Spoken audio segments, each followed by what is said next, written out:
Hello, this is Tim Law with Playing It Forward Coaching and Self-Reliance You. Always remember that your goals, your dreams, and career are all essential. And I'm very, very pleased today to welcome a wonderful young lady to this interview. Somebody I've known for a long time, and actually, she's my wife's Candace's granddaughter, but I've kind of adopted her as a granddaughter. She's a little bit older than when I first met her, when she was not quite 4 years old, and that's this wonderful Deonna Raquel Small. So, Deonna, take it away. Tell us your story, hon. Thank you. Thank you so much for having me. Yes, my name is Deonna Small. I'm currently a third year, so a junior at St. Francis University. I am going for occupational therapy with a minor in psychology, and I'm attending St. Francis, which is about 3 hours away from my hometown. So personally, I really love it. I'm also in a couple clubs here at St. Francis. I'm in the SOTA Club, which is the Student Occupational Therapy Association. And also, I'm in a sorority at St. Francis. It's Delta Phi Epsilon. So it's a social sorority, but I'm also holding a position right now, which is Vice President of Programming. So I raise money and awareness for our philanthropies, which is awesome. Fantastic. Awesome, young lady. What, as far as this degree that you're going for, occupational therapy, I have to really applaud you because what we're seeing too many times is people going off to school and possibly coming out. Yeah, they get their degree or whatever, but it's a degree that's not in big demand.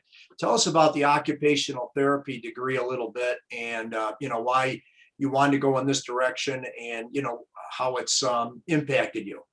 Right, yeah. So honestly, I kind of became attracted to occupational therapy once I started doing my own digging in high school. So I knew I wanted to go into health science and I knew I wanted to kind of get into the medical field a little bit. So I did some digging and I saw that occupational therapy is helping individuals with their daily occupations. So for example, I help individuals with strokes and kind of helping them get back their strength of, maybe being paralyzed on one side of the body, or Hmm. even similar scenarios with a herniated disc, and people just need some help with some posture movements, needing help with some range of motion, need help with dressing with their lower extremities, things of that nature. And honestly, it's just such a rewarding degree because it's in need, it's in the medical field, and Hmm. also you see so many different patients. You see things on the physical side, you see things on the mental side, and I just love being able to help people that are in need. No, that's wonderful. What now, you were telling us a story the other day about a guy that it was a farming accident, and as we discussed before, farming with all the tools and machinery and everything, it is it's not necessarily as dangerous as, let's say, mining underground or whatever. However, there is a high risk. Would you like to describe that one just a little bit, as far as the impact that kind of caught you off guard maybe a little bit, coming in with this guy who was, I guess, in his 50s or so. So go ahead, tell us that story. Yeah, so it was really interesting. It was one of the first scenarios that I saw with hand therapy. It was super cool.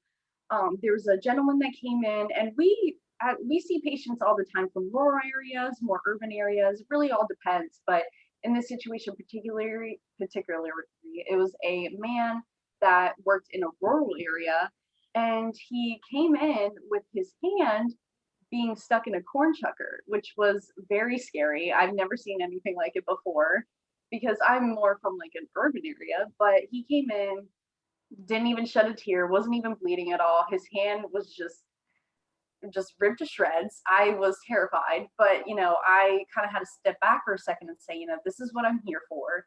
This is Hmm. what I'm meant to do. I'm going to be put into scenarios like this all my life. So this is my opportunity now to get out of my comfort zone. I learned Hmm. so many lessons that day to kind of keep my composure, work with my team around me, especially, the individuals there that are with nursing, physician's assistant, and also the PTs as well. They were all super helpful, and it kind of helped me learn too how to utilize my partners around me. I feel like it was a great opportunity to kind of like get used to like a more fast-paced environment, which will be really useful too if I do end up working in a hospital later down the road. Sure, sure. And I really liked your commentary as far as the comfort zone, Deanna. It's just so important, and it's been shown over and over again, no matter which direction we're going as far as life is concerned. if people stay kind of cocooned up in their comfort zone, they'll never make progress or really be successful. So what was it like for you to be able to, step forward and push out of that comfort zone? Because again, there's another saying that a mind expanded to another dimension never goes back to its original size or form. But what was that like to be able to push through that comfort zone? I mean, it was very scary. I mean, I Hmm. think if anything, just breaking out of a comfort zone, it is so different. But that's the beauty of it. You know what I mean? You're running into a situation that you're not sure the outcome of. But even if it doesn't go the way you planned or it comes out even better than what you expected, it's still a great opportunity. And there's still so many different ways that you can learn from getting out of your comfort zone. Even with that scenario alone, just me trying to do new things and taking into consideration what I learned so far in school, it was awesome. And it just was so rewarding being able to see new things and, kind of being able to apply it for future circumstances. And also too, just getting on the topic of getting out of your comfort zone, just coming in as a freshman to college, that's a huge step of getting Hmm. out of the comfort zone. And I'll kind of like dig deep into that a little bit too. But just going to college is a huge accomplishment, but also too to be able to realize that this is your opportunity to become who you want to be Hmm. instead of, who you were known as in high school or, things that you had to like live up to a standard kind of in high school. You get to change all of that whenever you reach college and you just be able to become your own person. You get to do things that you've never done before.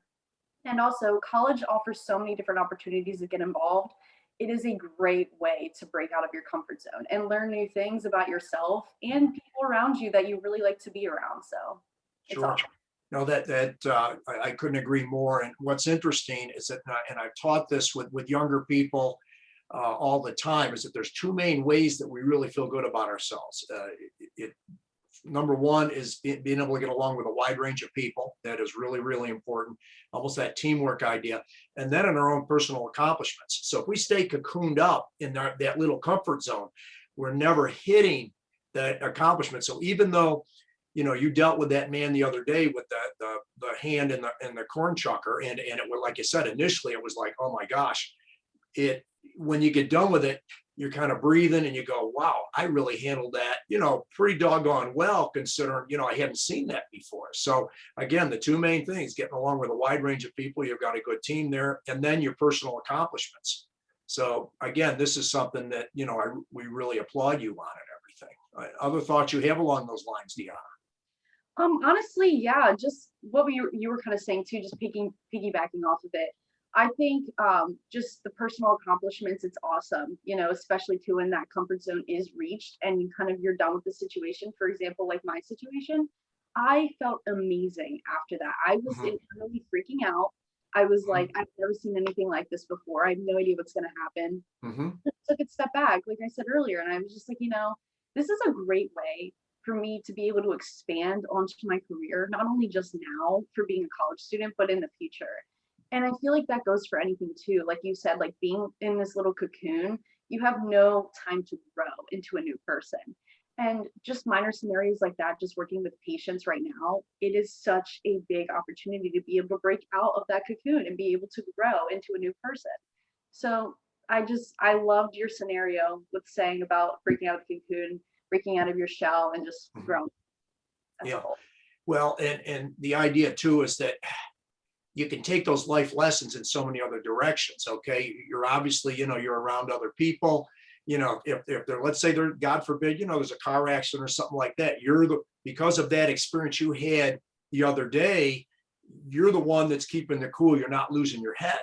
And Right. it's just so those are just such tremendous life lessons. My late mother, who was a nurse, just fantastic woman. And my brothers and I and one of my sisters, all by 5 years old or before, had all had stitches. So we got stitches, and it was like my mother would just say, "Okay, let's go to the hospital." She wasn't freaking out. She was, totally calm. Which, as little kids, we needed that adult to stay calm. So this is something that for you, you're going to be able to take it to other different directions as far as your life's concerned. Absolutely. Exactly. Mhm. I agree. And even too, just like the keeping your cool situation, that's one big thing that I learned because I am known to be a little shaky and get a little anxious when I see things. No, no, not you, D. No. I know, right? Like, I mean, I feel like it's so much easier said than done to be like, when I'm put in into that situation, I'm gonna not freeze, or your flight or flight, or yeah, Mhm. isn't gonna be flared up. But you don't know until you're put into the Yeah, situation. So it's amazing to kind of get exposed to something like that and be able to really realize what you need to do in that situation and what you can do in further situations. Because, like you said too, if I saw something traumatic happen out in public just in a split second, that situation kind of put me into a great kind of scenario to be mhm, able to figure out what I need to do in that exact moment and be able to be quick on my feet. So, sure. And for that. and again, because we do a lot of these, geared toward, let's say, high school juniors and seniors, as well as college people such as yourself, Deanna. What advice would you give to people of that age? Whether they're going on to college, whether they're going to the world of work, possibly military. What advice would you give? Based on some of the things you've learned already. Yeah, I think the biggest thing for me was time management. I had a little bit of trouble with that coming in as a freshman, just because I was so used to being so involved in high school. Mhm. It just came naturally to me, not realizing that this would be a huge switch with, just being a random freshman in a relatively different area and not knowing anyone. Time management was super big for me. Mhm. And I had my planner glued to my hip. I wrote everything in there because Mhm. it mattered. I wrote my professor's emails down. I wrote their phone numbers if they gave it to us on the syllabus. I had a whole binder just for all of my syllabus combined, just so I could go through and be like, okay, here's this, this, and this. And then I had separate binders for the class as well. Um, I think definitely too, printing out lectures beforehand, I Mhm. think super helpful too, just to get, your toes wet a little bit on the material you'll be learning for the next week. And two, getting out of your comfort zone. We talked about that so much earlier in this interview, but it is so Sure. true. Coming in, like I said, you get so comfortable in high school with the same mentality, the same routines every day. You Mhm. wake up, you go to the bus, you hang out with your friends, you sit with the same people. But in college, that's a little bit different. You have different classes each day. You have different professors each day, depending on, what major you're in and how many professors are in that subject. But you're constantly going to be meeting new people and trying to find new study partners for each class, trying to meet with all of your professors. So getting out of your comfort zone is super big, and it is a hard step. But once you do it first, it's like it was never a problem in the beginning. Sure. So, Sure. yeah, but definitely meeting with your professors constantly too, just to make sure that you're keeping up with your classes, you're understanding the material, so you don't end up falling behind. Mhm. Yeah, I certainly agree with that. And what's interesting when you bring up time management, Deanna, is the idea that uh, doing certain things, certain priorities at the right time, because it's like, well, you played sports, okay? We'll put in a soccer comparison. You're going down there, and if that girl that's feeding you the ball because you're one of the attackers is a split second late, the chance for the goal is gone. So there's certain timing that has to happen. I don't care what sport we're talking about or what life lesson as far as school's concerned. You turn up late for that test or whatever, the professor says, "Hey, sorry, you know, Right. you missed the timing of it." So there's certain things with the time management that have to be done at certain specific times. And if you miss those times, then you end up having the go against you for sure. I Yeah. totally agree with that too, because I mean, there's plenty of times where, even my roommates do it. Even I do it sometimes. Oh, there's just busy work due on Friday, but I have a paper due on Thursday. Let me Mhm. do the little stuff due on Friday first, so then I can do the paper. Mhm. No, do the paper first, because once you're done with that, you'll feel so much better and so much more Yeah, accomplished. personal accomplishment. Personal accomplishment. Yeah. Exactly. Yeah, it's a great way to learn and grow, because when you're in the workforce, I mean, obviously, I'm not exactly quite there yet with being an occupational therapist in the real world, but when you have patients coming in, you're going to have to get ready for that patient that you're going to take on Monday. Mhm. Not so much worry about the one on Tuesday. I mean, obviously, they're going to be in the back of your head, but you want to be prepared for what's coming Mhm. first. Yeah, yeah.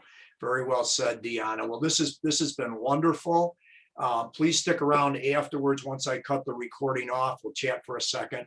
And again, anybody that a big thank you for the over 300 people that have subscribed to this channel. I know Deanna's going to spread the word around to some of her friends and everything like that. And please subscribe. And there's a lot of great collective wisdom here for people to listen to. So Deonna, thank you so very, very much. This is fantastic. Yes, thank you so much for having me. It was awesome. Okay, stick around. I'll be right back with you.